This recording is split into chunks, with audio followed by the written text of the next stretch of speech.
አሁን ብዙ አገልጋዮች እኮ አሉ፣ ግን ልብ እየጠፋ ነው ወዳጆች። ልናለቅስ ይገባል። ብዙ ዘካሪዎች አሉ፣ ብዙ መጽዋቾች አሉ፣ ብዙ ቤተክርስቲያን የሚገነቡ አሉ፣ ግን ልብ የለም። ሊመለኩ ይፈልጋሉ። ራሳቸው የእግዚአብሔርን ክብር መተካት ይፈልጋሉ። ልጆቻችሁ የስልክ ናቸው፣ የእናንተ አይደሉም። የቴሌቪዥን ናቸው፣ የላፕቶፕ ትርክን ያስለምድ ናቸው። አይምሯቸው ግን የወላጅ አይደለም። ከዚህ ዓለም ልክስክሶች ጋር አትልከስከሱ። አጋንንት ጋር አያችሁ፣ ኮብላይ ባሪያ ጋር ምን ያልከሳክሰናል? በትዳር ውስጥ መልካም አርአያ የለም። ልጆችን በሃይማኖት የማሳደግ ስሜት የለም። ለባላችሁ የህይወት ምክንያት እንጂ የሞት ምክንያት አትሁኑ። ሔዋንን ላለመሆን ባልሽን ማዳን። ስንቶቻችሁ ታማኝ ናችሁ? ብዙ ጥፋትና ክፍተት ቢኖርበትም እንኳን ባልዋን ልታደል የምትታገለው ሰማዕት ማናት? ከናንተ ታማኙ አገልጋይ ማናት? ለእግዚአብሔር አስተያየት ሊሰጡ የሚሞክሩ በርካታ ድንዙዞች አሉ። በሰብአዊ አይምሮ ልኬት እግዚአብሔርን አስተያየት ሰጥቶ ለመመለስ የሚታገል አስተያየት አይሻም። እግዚአብሔር ምክር አይሻም፣ ረድኤት አይሻም፣ እርዳታ አይሻም። የሚረዳ ነው። ትዳር መስርተን ትዳር መምራት ያልቻልን ስንቶቻችን ነን? አይምሮ ቢጠፋ አይደለም ትዳራቸውን የቀበሩ ስንቶች ናቸው? ልጆች ወላጅ አልባ ሁነው በረንዳ እስኪያድሩ ድረስ የደረሱ ለምንድን ነው? ዘር መተካት ማለት ቅዱሳንን ማፍራት ማለት ነው። ወንበዴ ማፍራት አይደለም። ሌባ ማፍራት፣ አጭበርባሪ ማፍራት አይደለም። ሱሰኛና የአይምሮ ጥገኛ ትውልድ ማፍራት አይደለም። ዘር መተካት ይሉሃል፣ ቅዱሳንን ማፍራት ነው። ብዙዎች ጥመት ይከበዳል። እንዳስቀዳሽም እንቆጥራለን። ራሳችንን እንደ ጸዋኝ ጾመኛም እኮ እንቆጥራለን። ጥሩ ነው መጾሙ፣ ታዲያስ መቁረቡም ጥሩ ነው። ታዲያስ ቅን ልብ ያጥረናል። በስራችን መስክ ተንኮለኞች ነን። ገንዘብን አይደለም የምናወግዝ፣ በገንዘብ ጀርባ ያለውን ትዕቢት አይደለም፣ ስልጣንን አይደለም የምናወግዝ፣ በስልጣን ጀርባ ያለውን አምባገነንነት እናወግዛለን። እውቀትን አናወግዝም። ነገር ግን መንፈሳዊ እውቀትን ያገለለ ሰብአዊና ሰይጣናዊ እውቀትን ግን እናወግዛለን። ስለዚህ ነው ታማኝ አገልጋይ ማን ነው?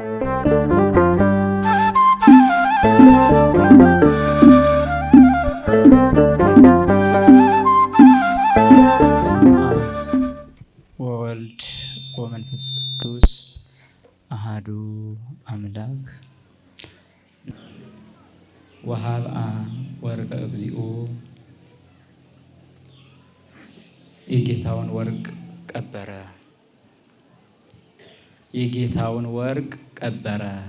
እንደ እግዚአብሔር መልካም ፈቃድ ባለን ጊዜ ውስጥ የምንማርበት የምንገሰጽበት ለአእምሯችን ለልቡናችን ምግብ የሚሆነን በዚህ ቃል መነሻነት የምንማረው ትምህርት ነው። ቃሉን የምናገኘው በማቴዎስ ወንጌል ምዕራፍ 25 ከቁጥር 18 ነው። አሁን በቅዳሴው መካከልም ቤተክርስቲያናችን አንብባ ለምእመናኖቿ የምታሰማው ክፍለ ወንጌል ነው። እግዚአብሔር አምላካችን ሰማይና ምድርን፣ መላእክትን፣ ሌሎችንም ፍጥረታት በመጨረሻም የሰው ልጅን ከፈጠረበት ጊዜ ጀምሮ አይነ ምሕረቱን ከፍጥረቱ መልሶ አያውቅም። ይልቁንም ደግሞ ለሰው ልጅ ያደረገው የርኅራኄው ብዛት መጠን ስፍር ቁጥር የለውም። ከቸርነቱ ብዛት የተነሳ ለሰው ልጅ የተደረገለትን የሰው አንደበት ተናግሮት አይምሮ ተመራምሮት ሊደርስበት የማይቻለው ነው። እግዚአብሔር በባህሪው ምጡቅና ረቂቅ መነሻና መድረሻ የማይነገርለት በዘመናት ሂሳብ ስሌት ውስጥ የማይገባ ነው። ነገር ግን የሰው ልጆችን የባህሪ ክብሩን በጸጋ ይወርሱት ዘንድ ወዷልና ለሰው ልጅ ያላደረገለት የምህረት መጠን የለሽ ሆኖ እናገኛለን። በሌላው ስነ ፍጥረት የሚነግረን የሚያስተምረን እንዳለ ሆኖ በመምህራን የሚነግርና የሚያስተምረን ደግሞ እጅጉን የላቀ ነው። በቅዱሱ መጽሐፍ በነቢያት አድሮ ሲናገር ከዘመናት በኋላ ደግሞ አብ በልጁ ሁሉ ሆኖ ወልድ ደግሞ በስጋ ተገልጦ ሲያስተምር የነበረው የእውነት ቃል ሰፍሮ እናገኛለን። ለዚህ ቅዱስ ቃል የሚገባው ሕሊና መንፈስ ቅዱስን በማሰብ የሚኖር መንፈሳዊ አይምሮ ነው።